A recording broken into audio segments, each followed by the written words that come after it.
Hey guys, welcome back to another video. In this one, we're just going to talk about my trading and loop options for my team this week. And then I've got 4 subscriber teams to review as well. I put a post out yesterday for guys to send me some of their teams that we can look at. I have overcommitted, so unfortunately I won't be able to get to all of them. I did 1 yesterday and then I've got another 4 today. Apologies if yours isn't on this. I probably won't have time to do another one.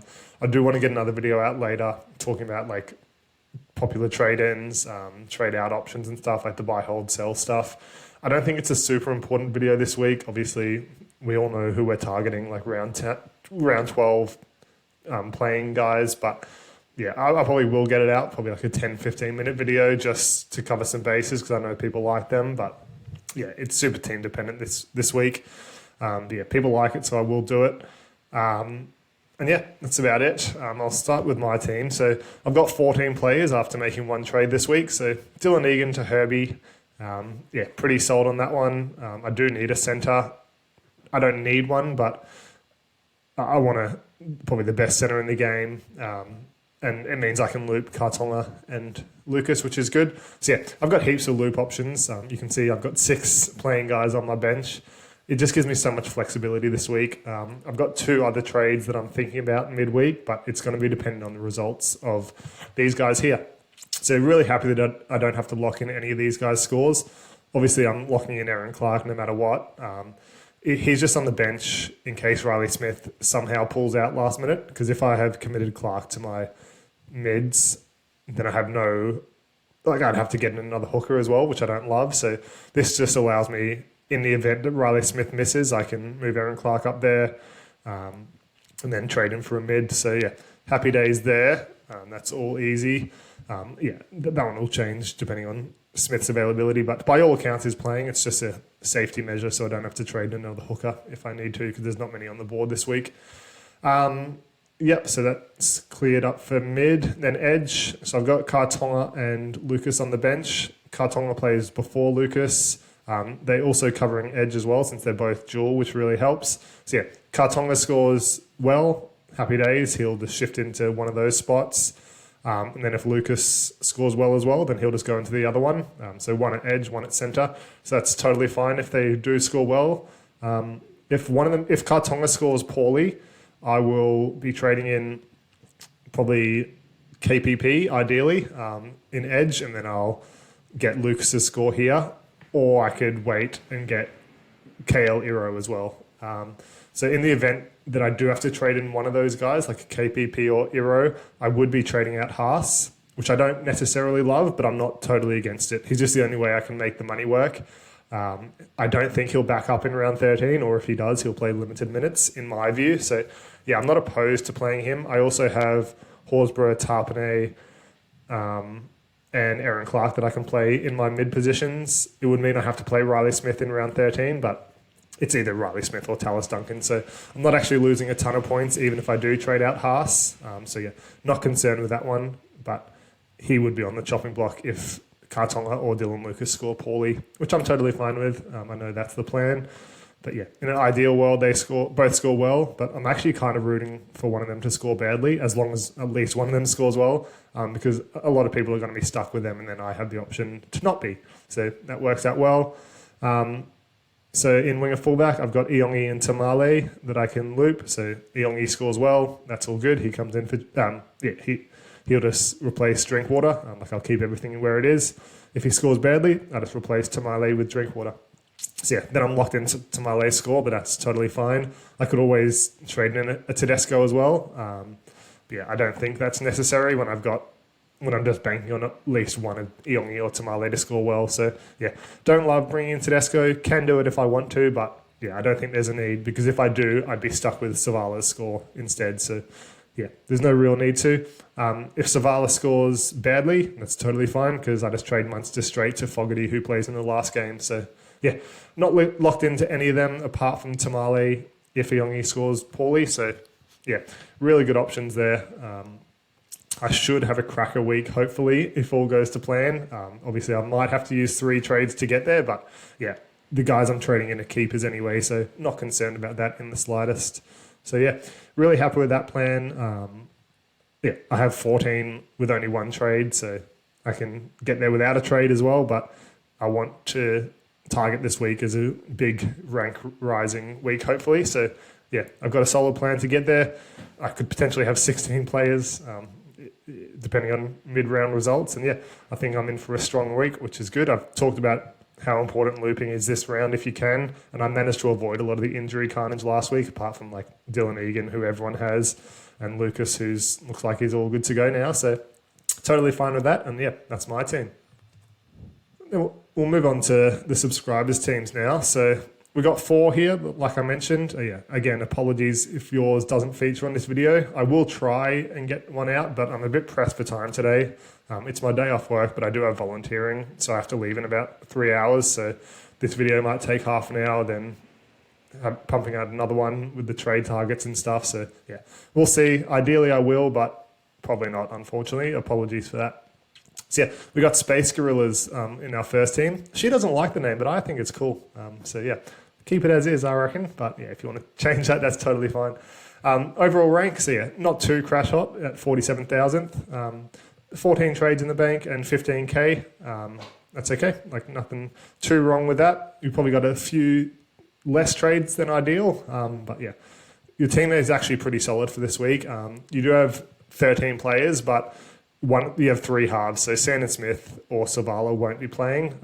And with Smith at a higher price point, I think it's better to trade him out.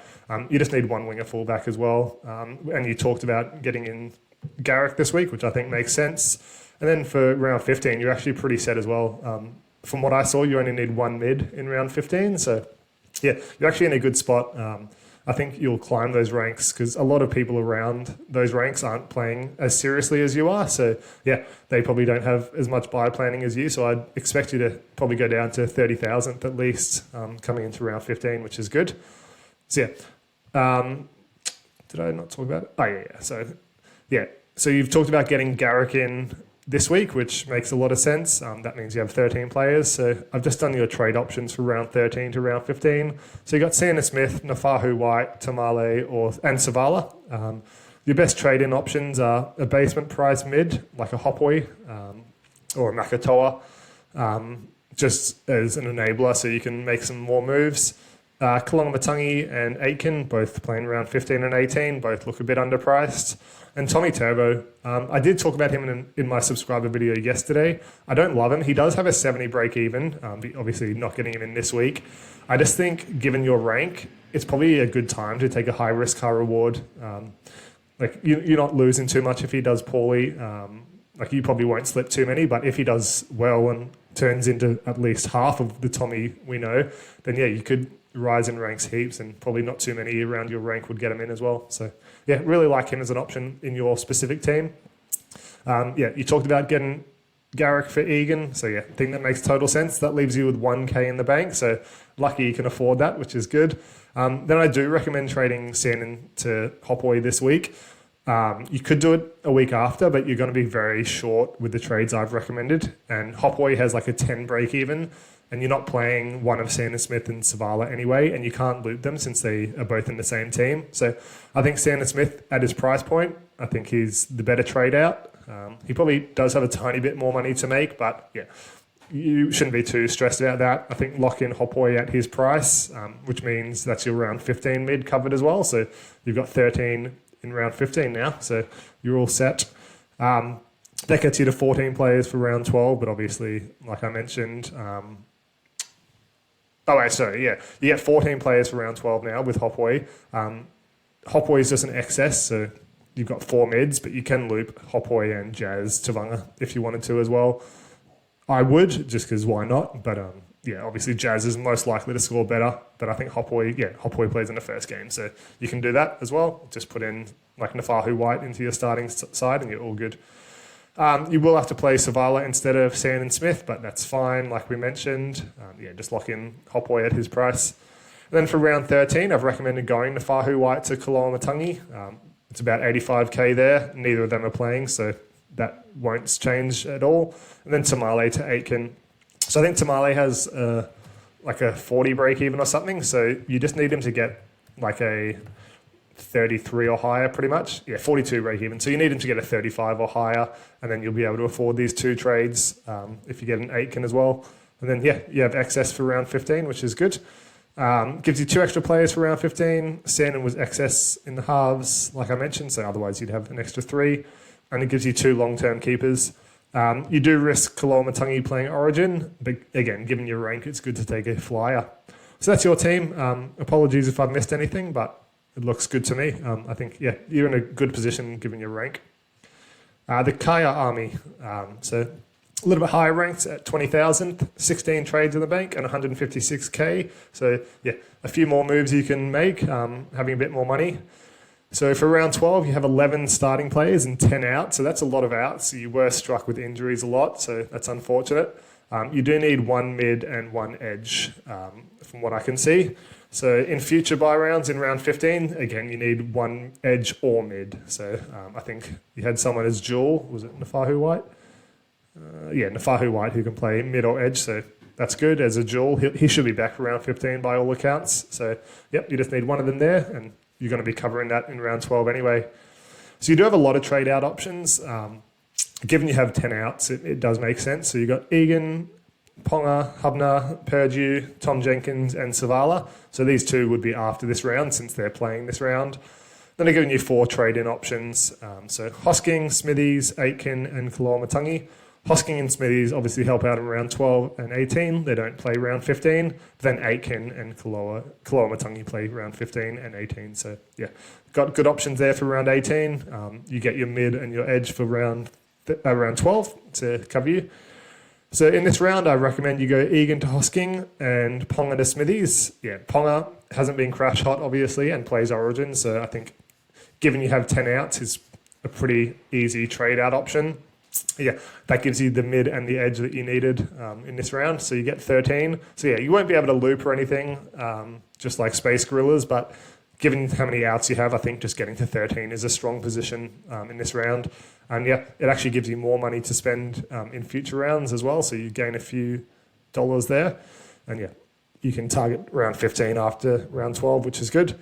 So next round, this is anywhere from like round 13 to round 15. Doesn't necessarily have to be next round, but I think it's ideal given Aitken and Koloamatangi have low break evens. So yeah, get out Hubner for Aitken. So that's about 200k you're spending, but yeah, Aitken's a keeper. Hubner's probably peaked. Then Savala to a basement price mid that's likely to play round 15, like a Hopway or Nakatoa. Again, I don't necessarily love these guys as options, but in your specific team scenarios, I think it's good just to allow you to get these keepers in. Then Purdue to Koloamatangi. Ideally, like someone like a Jenkins or a Savala is a trade out. Oh, sorry, not Savala, we've already traded him out.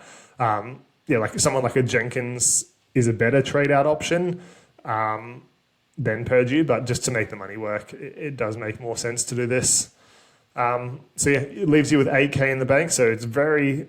yeah, it's going to be very tight, but obviously Aitken and Koloamatangi don't play this round. And then Savala has a low break even, so he should offset whatever Hopway makes.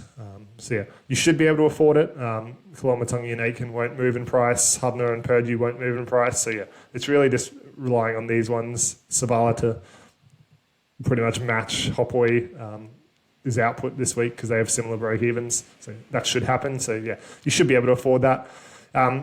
You still remain with 13 players in round 15 like you already did. Is that correct? I know you needed 1 edge and mid. Don't know what I said there. Oh yeah, you had 13, but you had excess, that's right. However, currently you have excess in your back line and not enough in your forwards. Yep, should have just read on. These trades will allow you to get to or close to a starting 13 rather than excess on your bench, like in the winger, fullback and centre positions that you had excess in. Now you've got a full squad, since obviously only your starting 13 can play. And then it gives you 2 keepers for 3 Pete Cashies in Purdue, Savala and Hubner. So yeah, I think that makes a lot of sense. Obviously these recommendations are what I'm looking at in like half an hour. So it's a little bit hard to use the buy planners when I can't really make too many adjustments. So I'm sort of free-handing it. So obviously your buy planners are probably way more significant than mine. So if I've made any errors, obviously, don't take this as gospel, but this is just my recommendations. Aitken and Kalama Matangi are going to be featuring it a lot just because they're a really good price, and after the round 12 bye, I think a lot of people will be bringing them in. I don't love Kalama Matangi, given I think he probably plays Origin, but yeah, people will bring him in, so you won't be alone. Then we've got Casual Baller, so he's crushing it, 178th overall, 15 trades, so yeah, still plenty to work with, and 116k in the bank. This one is a really easy one to do. He was DMing me, so he has his buy planner ready, so I could just go off that. So yeah, he's locked in his 3 trades, so we talked about it. He wanted me to do this after his round 12 trade, so not tweak anything there, which, yeah, that's totally fine. It's your team, so it actually makes my life easier. So Egan to Radley, yeah, Radley's a tough one. I think he's severely underpriced. So he just has that HIA and suspension risk every game. So yeah, I think he can be worth a flyer. I can't do it for my team. He doesn't really fit my needs, but I think he is a good option. And someone who is 178th ranked, I actually do like it as a flyer because, yeah, like if you're ranked there, you're probably shooting for the top 10 at least. So yeah, someone like a Radley, like straying away from the pack is actually a good option if you're trying to climb the ranks. Obviously, the reverse of that means it turns out shit and you fall a few ranks, but yeah, I think you got to go away from the pack in some areas. Otherwise, yeah, you're just going to remain there, and he's probably a good option to do it with. Then Karaz to Tedesco, so yeah, unlucky with that Karaz injury. Then King Tongia to Hopway. It's probably a little bit early on King Tongia, but I never liked him as an option. He doesn't play round 12, and when you sent me your buy planner, you had 2 players in round 15, 2 halves in round 15. So yeah, makes a lot of sense. You're losing out on a little bit of cash, but cash generation is so easy this year. So I've talked about sacrificing 50k or so for the greater good of your team in many instances this year. And yeah, this is one of them that I would do it in for sure, especially with Hopway starting. Like he could easily get a 30, 35. And yeah, so that leaves you with 12 trades remaining, 234k in the bank. You're set for round 15. You just need 1 mid or edge and then 1 winger fullback or centre for round 18. So yeah, that's because you have dual positions, which is good.